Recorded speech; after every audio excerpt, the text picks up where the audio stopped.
আসেন। রোগীটা আমার কি হয়েছে একটু দেখেন তো, আজকে হঠাৎ করে এরকম ওইগুলো। হঠাৎ করে পড়ে গেছে না?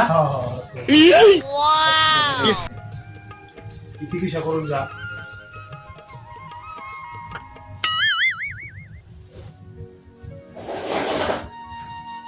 এ তো ঠিক মতো খাওয়া দাওয়া করে না, অবশ্যই হ্যাঁ?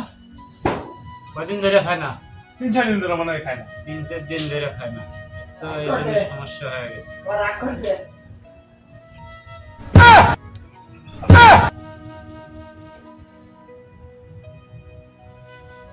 আচ্ছা ঠিক আছে, আমি চিকিৎসা করতেছি। আচ্ছা। তবে আপনার বাড়ি কোথায়? আমার বাড়ি তো জামালপুর। জামালপুর। আপনি আমার ঠিকানা পাইলেন কেন? বিজ্ঞাপনে দেখছি আপনি বিনা টাকায় চিকিৎসা করেন, রোগী আচ্ছা, সুস্থ আচ্ছা। করেন। এটা দেখে যাচ্ছেন না? সব